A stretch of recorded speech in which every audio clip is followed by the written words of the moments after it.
नाज़रीन आदाब, खबर दोपहर के साथ आप सबसे मुखातिब हूं मैं हिना जुबैर। नाज़रीन, महाराष्ट्र का जो सियासी बुहरान है उस पर लगातार हम बात करते रहे हैं। खबर दोपहर में हमने लगातार आपको तमाम तर जो अपडेट रहा वो दिया, और आज जब महाराष्ट्र को नया सीएम मिल गया है, नया वज़ीर आला मिल गया है, तो क्या कुछ उनके सामने चैलेंजेस रहेंगे? शिवसेना के लिए कितना ये दौर जो है, क्या कुछ उसके लिए आगे तब्दीलियां हो सकती हैं? किस तरह से उनको अपने आप को इकट्ठा रखना है? और दूसरी बात, संजय राउत को जिस तरह से ईडी में आज वो पेश हो रहे हैं, इन तमाम चीजों का अहाता हम करेंगे खबर दोपहर में।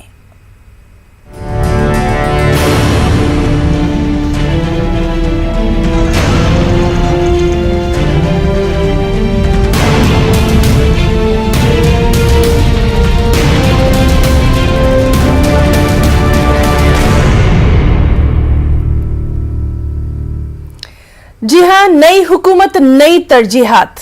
महाराष्ट्र को एकनाथ शिंदे के रूप में नया वज़ीर आला मिल गया। देवेंद्र फडणवीस नायब वज़ीर आला हैं, डिप्टी सीएम। एकनाथ शिंदे के अहले खाना ने हलफबरदारी तकरीब का टीवी पर रास्त मुशाहिदा किया। नई हुकूमत ने अपनी तरजीहात वाज़ेह कर दी। रियासत की तरक्की, मजदूर, किसान और अवाम के मुफाद को नई हुकूमत पेश नजर रखेगी। उधर महाराष्ट्र मामले पर कपिल सिब्बल ने सुप्रीम कोर्ट से जल्द समाअत की मांग की है। धन्यवाद। जय हिंद, जय। और नई हुकूमत की नई तरजीहात अपनी जगह, लेकिन इस मामले पर अभी अदालती कार्रवाई भी जारी है, अदालती अमल भी जारी है। महाराष्ट्र मामले पर कपिल सिब्बल ने जल्द समाअत की मांग की है। उन्होंने नई हुकूमत की तश्कील के खिलाफ, जी हां, जो नई हुकूमत बनी है उसकी तश्कील के खिलाफ समाअत की मांग की है। कपिल सिब्बल का कहना है कि एकनाथ शिंदे शिवसेना से अलग नहीं हुए हैं। अभी शिवसेना का इंजमाम बीजेपी में नहीं हुआ है। शिवसेना उद्धव ठाकरे ग्रुप इस सिलसिले में सुप्रीम कोर्ट से रुजू कर चुकी है। अदालत ने फिलहाल दखल देने से इनकार किया है। इस मामले पर अब अगली समाअत 11 जुलाई को होना है। महाराष्ट्र राज्याचा उपमुख्यमंत्री म्हणून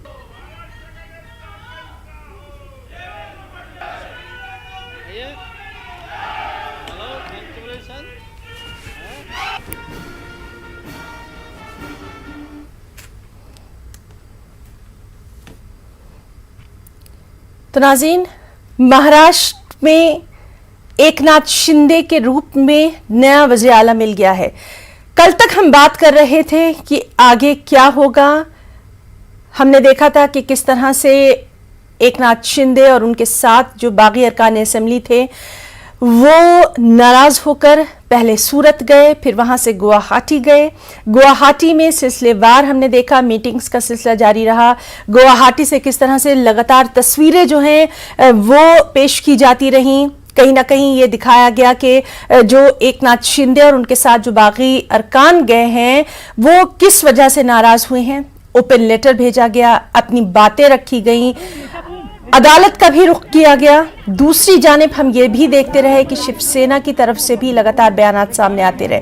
खास तौर पर संजय राउत, जिनको आप अपने टीवी स्क्रीन पर भी देख रहे हैं, इस तरह के बयानात वो लगातार देते रहे कि कहीं ना कहीं जो सरकारी एजेंसियां हैं उनका इस्तेमाल किया गया। जो बागी अरकान असेंबली हैं उनको जब ले जाया गया, गुवाहाटी जो लोग गए हैं, शिवसेना के जो अरकान असेंबली थे, उनको कहीं ना कहीं जो एजेंसीज हैं उनका डर सता रहा था। चाहे ईडी की बात कर लें, सीबीआई की बात कर लें, या फिर इसी तरह की तमाम तर चीज़ों की बात लगातार सामने आती रही।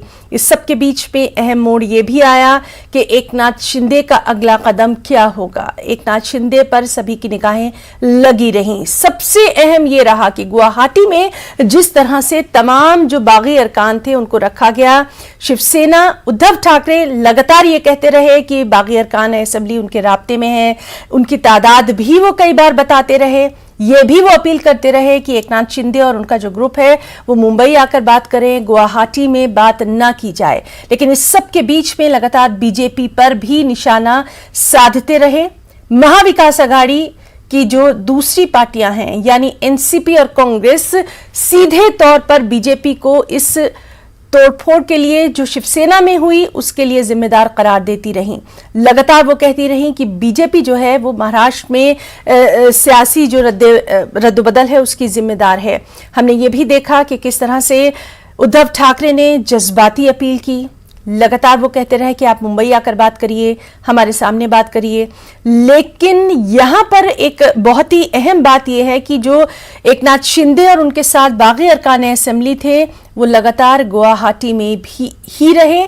उसके बाद जब पिक्चर थोड़ी सी साफ होनी शुरू हुई, वाजे होनी शुरू हुई, ये देखा गया कि देवेंद्र फडणवीस पहले मुंबई में वो मुख्तलिफ तरह की मीटिंग्स जो हैं वो करते रहे, किस तरह की उनकी बात होती रही, इस पर भी हमारी लगातार नजर रही। उसके बाद जब उन्होंने दिल्ली का रुख किया, दिल्ली में उन्होंने अपने पार्टी के तमाम आला लीडरों से उन्होंने बात की, उस वक्त तस्वीर थोड़ी सी साफ होने लगी थी। ये भी कहा जाने लगा कि एकनाथ शिंदे भी वो दिल्ली आ सकते हैं। इस बीच अचानक ये खबर आई कि गवर्नर से भी मुलाकात की गई है। गवर्नर ऑफिस के जरिए ये भी बात सामने आई कि 22, 23, 24 जून को जो तमाम फैसले शिवसेना हुकूमत की तरफ से लिए गए थे, जिनके ऊपर लगातार कहती रहा जो बागी अरकान असेंबली हैं वो कहते रहे कि वो फैसले ठीक नहीं हैं। और परसों जो हमने देखा कि कैबिनेट की मीटिंग हुई शिवसेना की, उसमें 2 शहरों के नाम बदल दिए गए। इसको भी इस कोशिश के तौर पर देखा गया कि हिंदुत्व के ऊपर जो बात होती रही कि हिंदुत्व जो है वो हमारा एक अधिकार है, हमारा है, उसके ऊपर हम बात कर रहे हैं। इसीलिए शहरों के नाम औरंगाबाद, उस्मानाबाद के नाम जो हैं वो बदले गए। लेकिन कहीं ना कहीं तब तक उद्धव ठाकरे हुकूमत का जाना तय है, ये तस्वीर साफ हो चुकी थी। हाँ, ये जरूर बात हो रही थी कि देवेंद्र फडणवीस का रोल सबसे ज्यादा अहम रहा। जिस तरह से लगातार वो मीटिंग्स करते रहे, जिस तरह से वो लगातार गवर्नर ऑफिस, जिस वक्त उन्होंने मुलाकात की है गवर्नर से, भगत सिंह कोश्यारी से, और उसके बाद ये तस्वीर साफ हो गई थी कि अब वहां नई हुकूमत बन जाएगी। कल अचानक ये खबर आई कि देवेंद्र फडणवीस सीएम का चेहरा नहीं है, बल्कि एकनाथ शिंदे को महाराष्ट्र का नया सीएम बनाया जाएगा और देवेंद्र फडणवीस वहां डिप्टी सीएम रहेंगे। इसके बाद अब जो अहम बात है, एक तो आज ईडी में संजय राउत की पेशी जो है वो हो रही है। 12 बजे आज उनकी पेशी होना थी और उन्होंने कहा था कि ईडी के दफ्तर में वो जाएंगे। सबसे अहम, संजय राउत ने अपील की थी तमाम हामियों से, शिवसैनिकों से। पहले हम उनके बयान जो संजय राउत के देख रहे थे वो ये कह रहे थे कि कहीं ना कहीं शिवसैनिक जो हैं वो सड़कों पर निकल आएंगे, तोड़फोड़ के वाकयात भी हमने देखे थे। लेकिन आज सुबह ही संजय राउत ने ये ट्वीट किया और उन्होंने कहा कि कोई भी ईडी ऑफिस के आसपास नहीं आएगा, अकेले उनको जाना है, सम्मन उनके नाम है, वो जाएंगे, जो भी कार्रवाई है वो पूरी करके वापस आ जाएंगे। यहां सवाल अब ये उठ रहा है कि शिवसेना, उद्धव ठाकरे जिसकी बात लगातार करते रहे हैं कि हम असल शिवसेना हैं, अब आगे उसके लिए क्या लाएअमल तय किया जाएगा, उसके लिए कितनी मुश्किल रहेगी। क्योंकि हमने देखा कि किस तरह से एकनाथ शिंदे एक ऐसा नाम निकलकर सामने आया जो कि बहुत करीबी माना जाता था ठाकरे परिवार के, लेकिन अब उसी ठाकरे परिवार में जब तोड़फोड़ सामने आ रही है, जिस तरह से ये कहा जा रहा है कि उन्होंने कहीं ना कहीं परिवारवाद को ललकारा, उसके बाद वो यहाँ तक पहुंचे हैं, तो ये कोई छोटी बात नहीं है। एकनाथ शिंदे का कद जितना बढ़ा है, इसके बाद उस पर भी हम लगातार बात करेंगे। सीएम के तौर पर उनके लिए क्या कुछ नए चैलेंजेस होंगे, क्योंकि जाहिर सी बात है जो बागी अरकान असेंबली उनके साथ मिले हुए हैं, जो उनके साथ आए हैं, उन सभी को अपनी अपनी कॉन्स्टिट्यूएंसीज में, अपने अपने हलकों में वापस जाना है। वहां वो जाकर किस तरह से अपने लोगों को बताएंगे, किस तरह से वो अपनी बात रखेंगे, ये भी एक बड़ा चैलेंज है और इस पर भी लगातार हमारी नजर बनी हुई है। क्योंकि बहरहाल जब लोग किसी को चुनकर भेजते हैं तो वो पार्टी और उसके क्या सोच है, उन तमाम चीजों को ध्यान में रखकर ही अपना लीडर चुनते हैं। लेकिन वही लीडर जब अलग किसी और पार्टी में शामिल होता है, उसके बाद अपने लोगों को, अपने अवाम को जाकर वो क्या जवाब देगा, ये भी काफी मायने रखता है। जिस तरह से बात की गई है, एकनाथ शिंदे की जो हुकूमत है उन्होंने अपनी तरजीहात वाजे कर दी हैं। तरक्की, मजदूर, किसान, अवाम के मुफाद को नई हुकूमत जो है वो अपने सामने रखेगी, ये बात तो ठीक है। लेकिन महाराष्ट्र मामले पर अदालती कार्रवाई पर भी हमारी नजर बनी रही। हमने देखा कि कपिल सिब्बल ने जल्द समाअत की मांग की है। उन्होंने नई हुकूमत की तश्कील के खिलाफ, यानी ये जो नई गवर्नमेंट बनी है इसी के खिलाफ समाअत की अपील की है। साफ तौर पर कपिल सिब्बल का कहना है कि एकनाथ शिंदे शिवसेना से अलग नहीं हुए हैं। अभी शिवसेना का इंजमाम बीजेपी में नहीं हुआ है। शिवसेना उद्धव ठाकरे ग्रुप इस सिलसिले में ही सुप्रीम कोर्ट से उसने रुजू किया है। हालांकि अदालत ने फिलहाल दखल देने से इनकार कर दिया है। मामले पर अगली समाअत अब 11 जुलाई को होनी है। तमाम अहम मामलात पर लगातार हमारी नज़र बनी रही।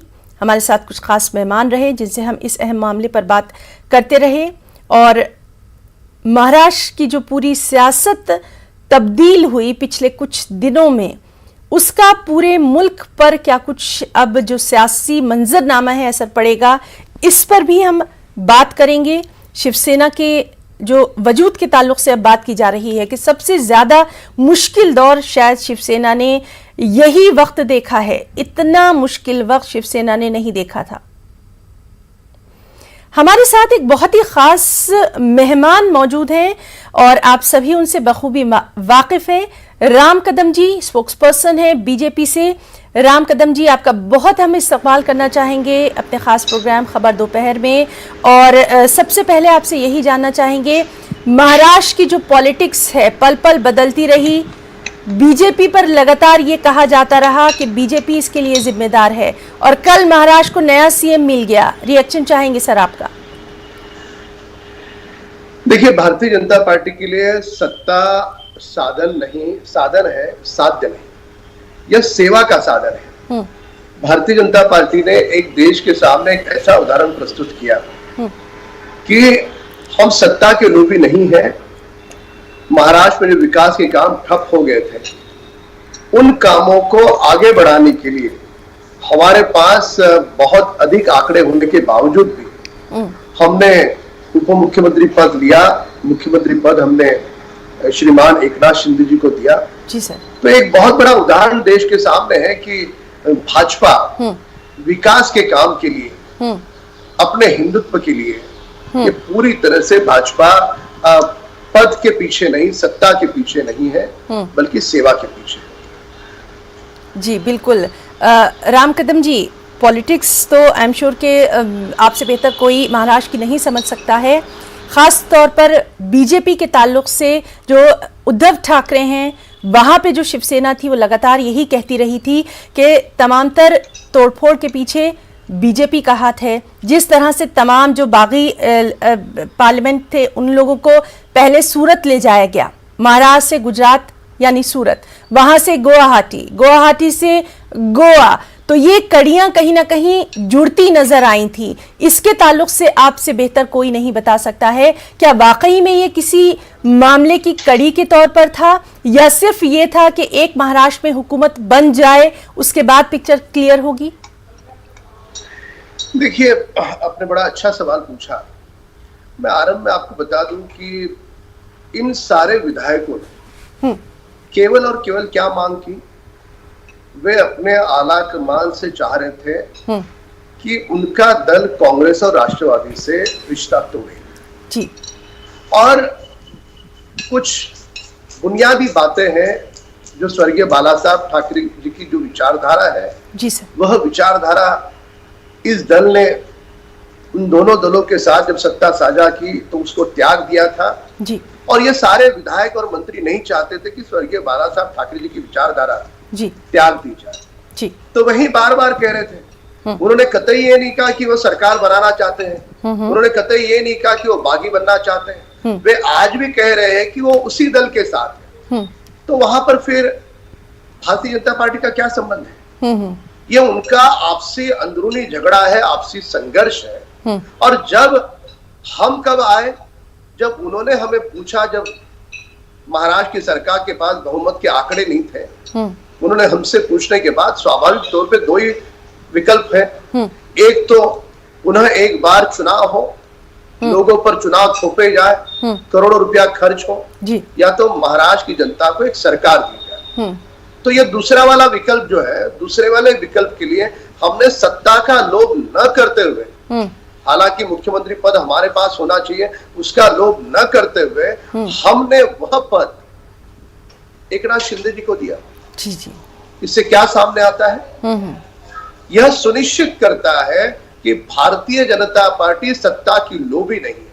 और साथ साथ में देवेंद्र जी ने पत्रकार वार्ता में यह भी पूरी तरह से स्पष्ट कर दिया था कि वे कोई भी पद नहीं लेंगे, सरकार का मार्गदर्शन करेंगे। पर जब पार्टी ने कहा कि आपको पद लेना है तो उन्होंने तत्काल पार्टी की उस बात को माना। तो यह भी बात इस बात को सुनिश्चित करती है कि भारतीय जनता पार्टी का कर्मठ कार्यकर्ता, उसके लिए अपना दल, अपनी पार्टी सर्वोपरि है। पार्टी जो भी दायित्व देगी उस दायित्व का मैं निर्वहन करूंगा। एक सच्चे कार्यकर्ता के भांति उन्होंने उस पार्टी की बात को तुरंत स्वीकारा और उन्होंने उप मुख्यमंत्री पद का पदभार संभाला।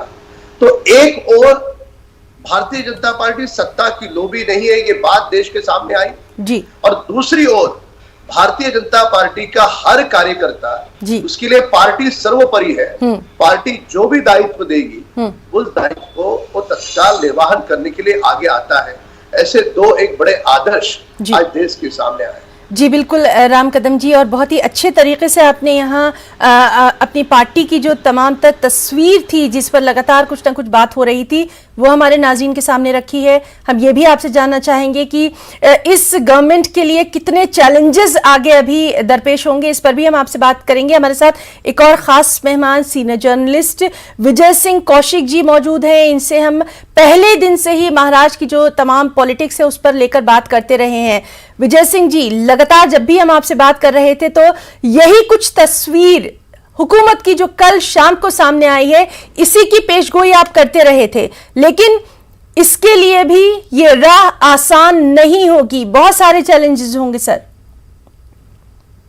फिलहाल तो कल जो घटनाक्रम हुआ, जिस तरह देवेंद्र जी को सीएम की जगह डीसीएम बनाया गया और एकनाथ शिंदे जी को मुख्यमंत्री बनाया गया, उससे फिलहाल तो भारतीय जनता पार्टी के कार्यकर्ता कंफ्यूज हैं और दुखी भी हैं। उनको समझ में नहीं आ रहा है कि क्या हो रहा है। हो सकता है कि पार्टी का केंद्रीय नेतृत्व एक दूरगामी कुछ उन्होंने सोचा हो, भविष्य के बारे में कुछ सोच के ये प्लान बनाया हो, लेकिन फिलहाल पार्टी के कार्यकर्ता बहुत ही हतोत्साहित है और परेशान है कि क्या हो रहा है, उसको समझ नहीं आ रहा। उसको समझ नहीं आ रहा इस सरकार को हम कहें क्या, इसको भाजपा की सरकार कहें कि किसकी सरकार कहें, क्योंकि शिंदे साहब तो खुद को अभी शिवसेना का ही बता रहे हैं कि हम शिवसेना है।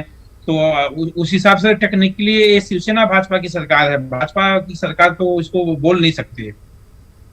जी विजय जी, राम कदम जी हमारे साथ मौजूद हैं, आप भी उनको सुन रहे होंगे। उन्होंने साफ तौर पर कहा कि ये कोशिश थी कि जनता के ऊपर कोई गवर्नमेंट जो है उसका दोबारा से इलेक्शन वगैरह इसका बोझ ना लाया जाए, और ये एक सिर्फ एकनाथ शिंदे का साथ दिया गया, ये उन्होंने यहाँ पर जरूर वाजे किया है। आपसे हम ये जानना चाहेंगे, खुद शिवसेना के लिए, उद्धव ठाकरे के लिए कितना मुश्किल वक्त ये रहा है और आगे रहेगा? देखिए मुश्किल वक्त तो है जिस तरह राम कदम जी, आपसे हम जरूर आपके पास आएंगे। विजय जी से थोड़ा सा हम बहुत जल्दी एक इसका जवाब ले लेते हैं। जी विजय जी। देखिए मुश्किल समय तो है ही उद्धव जी के लिए, और जिस तरह कल उन्होंने शिंदे गुट के प्रवक्ता जो केसरकर ने कहा है कि हम व्हिप जारी करेंगे और जो शिवसेना के 16 बचे हुए विधायक है उनको भी शक्ति प्रदर्शन के दौरान हमारे साथ आना पड़ेगा। अभी तो टेक्निकल मामला फंस गया है और कानूनी मामला भी फंस गया है। जी सर। इस तरह मतलब इससे तो यही लगता है कि शिंदे गुट की शिवसेना पे पूरी तरह से कब्जा करने की पूरी योजना है। अभी वो उद्धव जी के पास सामने सबसे बड़ी चुनौती है अपनी पार्टी को बचाने की। हालांकि कैडर अभी भी उनके साथ है, लेकिन विधायक जो है 39 विधायक उनके साथ जा चुके हैं, तो बहुमत तो उनके विधायकों को बहुमत तो शिंदे के पास है ही। जी बिल्कुल। जी राम कदम जी, अब हम आपके पास आएंगे और आपसे जानना चाहेंगे कि जिस तरह से ये कहा जा रहा है कि बीजेपी के जो एक आम कार्यकर्ता है, महाराष्ट्र की हम बात कर रहे हैं, वो शायद बहुत ज्यादा उत्साह में नजर आ रहे थे। आपने भी वो तस्वीरें देखी होंगी कि इतने साल के बाद, 2.5 साल के बाद कम से कम दोबारा सत्ता में आने का मौका मिला। आम जो एक सोच है उसकी मैं यहाँ पर बात कर रही हूँ। ठीक है, यहाँ पर आप स्पोक्स पर्सन हैं, आपने ये बात टेक्निकली बताई कि नहीं, आप सिर्फ गवर्नमेंट के हिस्से के तौर पर गए हैं। कहीं ना कहीं अब ये बात समझानी होगी जो एक आम कार्यकर्ता हैं खुद बीजेपी के। नहीं, देखिए कि बुनियादी बात यहाँ पर मैं कह दूं जी सर, कि स्वाभाविक तौर पर हर कार्यकर्ता को लगेगा कि मेरे दल का मुख्यमंत्री बने, और जिस प्रकार का व्यवहार श्रीमान देवेंद्र फडणवीस जी का रहा है कि हर कार्यकर्ता के दुख दर्द को समझना, हर लोकतंत्र के पायदान पर जो अंतिम व्यक्ति है उसके उत्थान की बात करना, उसके उत्थान के लिए परिश्रम करना, यह उनका स्वभाव है। जी जी। और उसी के कारण सभी कार्यकर्ताओं की मंशा थी कि वे मुख्यमंत्री पदभार संभाले। अब मंशा तो होती है, पर पार्टी जो कहेगी, दल की बात के आगे अपनी निजी बातों का कोई महत्व नहीं है जी। ये ऐसा भारतीय जनता पार्टी की बुनियादी सोच है जी। और सरकार हमारी बन चुकी है। जल शिवार से लेकर के कई सारे ऐसे मुद्दे हैं, किसानों के हैं, मजदूरों के हैं, विकास के कई काम हैं। मुंबई में मेट्रो ठप है, जो देवेंद्र जी ने पहला ही निर्णय लिया कि मेट्रो कार शेड बनेगी। अब आने वाले कुछ दिनों में आपको दिखेगा जो देवेंद्र फडणवीस जी के कार्यकाल में जो विकास का एक पर्व आरंभ हो चुका था जी सर, जो अधूरा रहा जी। दुर्भाग्य से ये आघाड़ी सरकार नहीं आई होती और मुख्यमंत्री देवेंद्र जी को यदि पदभार मिलता मुख्यमंत्री करके काम करने का, तो वह पर्व अब तक काफी आगे जा चुका होता। पर खैर, देर पर दुरुस्त, जनता के मन की सरकार अब महाराष्ट्र में विराजमान हुई है और वह जो विकास का पर्व था उसे हम रफ्तार से आगे ले जाएंगे। जी बिल्कुल राम कदम जी, यहाँ पर ये भी बात सामने आई है कि कपिल सिब्बल ने अदालत में ये कहा है कि नई हुकूमत जो बनी है उसमें कहीं ना कहीं अभी एकनाथ शिंदे शिवसेना से अलग नहीं हुए हैं। शिवसेना का जो इंजमाम है, यानी शिवसेना का जो उसी में बीजेपी में अभी नहीं हुआ है, तो टेक्निकल चीज़ें भी उन्होंने यहाँ पर अदालत में रखी हैं। इसको किस तरह से आप देखेंगे? देखो, न्यायपालिका में जब ये सारा मामला आया जी सर, तो क्या न्यायपालिका ने सरकार नहीं बनाए इस प्रकार का कोई फैसला दिया? नहीं दिया। जब महाराष्ट्र में फ्लोर टेस्ट लेने की बात थी, उसको रोक लगाने का प्रयास आघाड़ी सरकार से हुआ, क्या उस पर रोक लगी? नहीं लगी जी। तो ये जो टेक्निकल बातें हैं, ये सारी टेक्निकल बातें सुनने के बाद सामने क्या आता है? सामने यही आता है कि जो बची हुई आघाड़ी सरकार है जी, उनके पास बहुमत के आंकड़े नहीं है और वह रोक डालने का प्रयास कर रहे हैं। राजनीति में कई सारे सियासत में उतार और चढ़ाव आते हैं, बिल्कुल बिल्कुल, पर सही तरीका यह है कि जो आंखों से दिख रहे हैं आंकड़े, उनको उन्होंने स्वीकारना चाहिए, उनकी विफलता को स्वीकारना चाहिए जी। केवल और केवल जनता की जी बिल्कुल, आंखों में धूल झोंकने के लिए इस प्रकार के प्रयास बंद न करे, वो ज्यादा बेहतर होगा। पर खैर जी जी, राम कदम जी, आपसे हम बातचीत जारी रखेंगे। हमारे साथ शिवसेना के लीडर इंतखाब फारूकी जी भी मौजूद हैं। इंतखाब फारूकी जी, आपका बहुत इस्तकबाल करना चाहेंगे न्यूज़ 18 उर्दू में। और जिस तरह से कहा जा रहा है सबसे मुश्किल वक्त है ये शिवसेना के लिए। देखिए, कोई मुश्किल वक्त नहीं है, शिवसेना वैसे ही है, ठीक है ना। और जो सरकार नहीं बनी है उसके लिए ठीक है, हम मुबारकबाद देना चाहते हैं। जैसे भी जिस तरीके से अपना सरकार बनी है, आदरणीय देवेंद्र फडणवीस जी को और एकनाथ शिंदे जी को हम मुबारकबाद देते हैं। लेकिन हम ये कहना चाहते हैं कि शिवसेना की जो अपनी आगे की अब जो तैयारी है वो उस तरीके से हम तैयारी कर रहे हैं। जिस तरीके से हमें आगे अभी आना है, अभी कहा जा रहा है कि फ्लोर टेस्ट में भी हमें अपने मत दिखाने होंगे और सामने भी मत रखने होंगे। तो जिस तरीके से जैसा ये निर्णय फैसला सामने आएगा, बिल्कुल उसके लिए हमें तैयार होना है और उसके लिए हम तैयार हो रहे हैं। जी जी, इंतखाब फारूकी जी, आपने जिस तरह से कहा कि शिवसेना जो है वो आगे के लिए अपना लाएमल तैयार कर रही है, लेकिन ये भी आप मानेंगे, बहुत सारी डिबेट्स में भी आप रहे हैं और बहुत अच्छे से आप इस बात को मानते हैं कि कहीं ना कहीं टूट घर से शुरू हुई थी।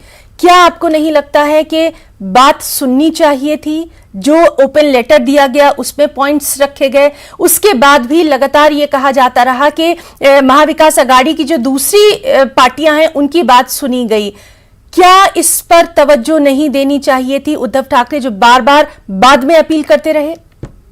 देखिए बिल्कुल इस पे तवज्जो देना चाहिए और दे रहे थे, ऐसा नहीं है कि वो नहीं दे रहे थे। जी सर। बट क्योंकि ये और भी दूसरे पार्टी के प्रमुख थे और ये एक सरकार जो थी वो मिलकर एक सरकार बनाई गई थी, जी। जिसमें एनसीपी शरद पवार जी, आदरणीय शरद पवार जी थे और कांग्रेस भी थी, इसमें सारे लोग थे, तो सबका निर्णय लेकर फिर कामों को आगे बढ़ाया जाता था। इसलिए अब क्योंकि एकनाथ शिंदे जी घर के ही थे, शिवसेना के थे, तो कहते ना कि घर के आदमी को आदमी, ऐसा नहीं है कि उनके काम पे ध्यान नहीं दिया जा रहा था। और किसी ने ये नहीं सोचा कि इस तरीके से कोई जाके आगे कुछ ऐसा कदम उठाएंगे। एकनाथ शिंदे जी बिल्कुल उन पर पूरा भरोसा था कि नहीं, इस तरीके से जो भी समय लगेगा लेकिन सब काम को समय के साथ में किया जाएगा। लेकिन क्योंकि और भी पार्टी थी, उनके भी निर्णय, उनके भी फैसले थे, उनके भी कामों को देखना था, तो इस तरीके से थोड़ा समझने की बात थी। लेकिन क्योंकि सब चीज समझने से हो सकता था, लेकिन क्योंकि समझदारी से काम नहीं लिया गया, थोड़ा सा ये चीज हमारे सामने आई है। जी, बीजेपी का कितना अहम रोल आप मानेंगे तमाम तर जो तब्दीलियां देखने में आई हैं महाराष्ट्र में? आपसे बेहतर कोई नहीं बता सकता इंतखाब जी। देखिए तब्दीलियां आई है, अब देखना पड़ेगा कि आगे हमें अभी आगे अपनी तैयारी करनी है, उसके लिए हम तैयार हो रहे हैं। अपने सारे हमारे जो विधायक है, हमारे जो एमपीज है, उन सबके साथ बैठकर मीटिंगें हो रही है, मातोश्री पर भी और अपना सेना भवन में भी। तो जिस तरीके से अभी हमें आगे आना है, आगे अपने तरीके से अपनी शक्ति को रखना है कि किस तरीके से शिवसेना, हम सब शिवसैनिक अभी तैयार है आगे काम के लिए, वो हम आगे आपको बताएंगे। जी बिल्कुल। जी इंतखाब जी, कहीं ना कहीं आपको ये नहीं लगता कि शिवसेना खुद ही हिंदुत्व, सॉफ्ट हिंदुत्व, इसी के बीच में फंस कर रह गई थी और आज इसका खमियाजा जो है वो देखने में आ रहा है? देखिए शिवसेना का हिंदुत्व वही है, स्वर्गीय बाला साहेब ठाकरे ने जो हिंदुत्व तैयार किया, जिस तरीके से शिवसेना की स्थापना की उन्होंने, उसी तरीके से सामान्य उद्धव ठाकरे साहब उसके साथ आगे बढ़ रहे थे। ऐसा कोई बात नहीं है कि शिवसेना, लेकिन क्योंकि और भी सब, शिवसेना महाराष्ट्र की बहुत पुरानी पार्टी है, सब जाति धर्म के लोगों को एक प्रेम है शिवसेना से। और जहां पर भी स्लम इलाके है, जहां पर आपने देखा होगा हर समय ज्यादातर लोगों पर ध्यान देने में शिवसेना हमेशा आगे रही है। और क्योंकि हम सब ने देखा है, सब जाति धर्म के लोग, हम बचपन से देखते आए शिवसेना को, तो हमें एक मोहब्बत है शिवसेना से, एक प्रेम है महाराष्ट्र की जनता को शिवसेना से। तो इस तरीके से अभी आगे भी जो जनता है वो बिल्कुल शिवसेना का साथ देगी और बिल्कुल शिवसेना एक उभर कर सामने आएगी। जी बिल्कुल। राम कदम जी, आपसे हम लास्ट इस पे कमेंट जरूर चाहेंगे। नई हुकूमत के लिए चैलेंजेस कितने ज्यादा हैं, किस तरह से निपटा जाएगा? चैलेंजेस तो है, क्योंकि विगत 2.5 वर्षों के अंतराल में सारे के सारे लगभग विकास के काम ठप हो चुके हैं। एक वसूली में सरकार व्यस्त थी, तबादलों में करोड़ों रुपए लिए जा रहे थे, और जिनसे करोड़ों रुपए लेकर के जिनके तबादले हुए वे सारे अधिकारी नीचे जनता की लूट कर रहे हैं। तो उस लूट से जनता को बचाना, जो विकास के काम बंद हुए उसे पुनः आरंभ करना, जैसे देवेंद्र जी ने मेट्रो कार शेड का निर्णय लिया।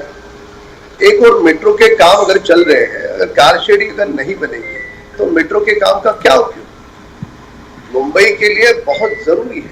जी बिल्कुल। जैसे जल शिवार का काम बंद हुआ है। जी, जल शिवार एक ऐसी योजना है जी जिसमें किसानों को पानी मिलेगा और वह पानी उनके खेत के लिए उपयोगी होगा। वे पूरे 12 महीने वहां से फसल ले सकते हैं। इस प्रकार की वो योजना थी, पर इन्होंने उसको भी बंद कर दिया। जी बिल्कुल। राम कदम जी, तो यहाँ पर आपने वो तमाम तर चैलेंजेस रखे हैं कि हाँ वाकई में हैं चैलेंजेस। विजय सिंह जी, आपसे हम जानना चाहेंगे, सिर्फ सीएम का जो उन्होंने ओहदे का हलफ ले लिया है, अब वहां से एक नई जर्नी की शुरुआत होगी, एक नए सफर की शुरुआत होगी। जिस तरह से लगातार हम कह रहे हैं बहुत मुश्किल है ये राह, बहुत संभल कर फूक फूक कर आगे बढ़ना होगा। जैसा कि अभी राम कदम जी ने कहा कि सरकार के सामने चुनौतियां तो हैं, सबसे बड़ी चुनौती तो अभी आरक्षण को लेकर है। अभी ओबीसी आरक्षण और मराठा आरक्षण, इन दोनों आरक्षण को लेकर भाजपा विपक्ष में थी तो सरकार को जिम्मेदार ठहरा रही थी। ओबीसी आरक्षण की वजह से जो है महाराष्ट्र की 14 महानगर पालिकाओं के चुनाव रुके हुए हैं। अब ये इस सरकार की जिम्मेदारी हो गई वो चुनाव जो है ओबीसी आरक्षण के साथ हो। जी बिल्कुल विजय सिंह जी, आपको यहाँ पे थोड़ा सा रोकना चाहेंगे क्योंकि वक्त अब हमें इजाजत नहीं दे रहा है, लेकिन तीनों मेहमानों का, राम कदम जी आपका और इंतखाब फारूकी साहब आपका, तीनों मेहमानों का अपना कीमती वक्त देने के लिए हम बहुत बहुत शुक्रिया अदा करना चाहेंगे। नाज़रीन, खबर दोपहर में आज के लिए फिलहाल इतना ही, इजाजत दीजिए, आदाब।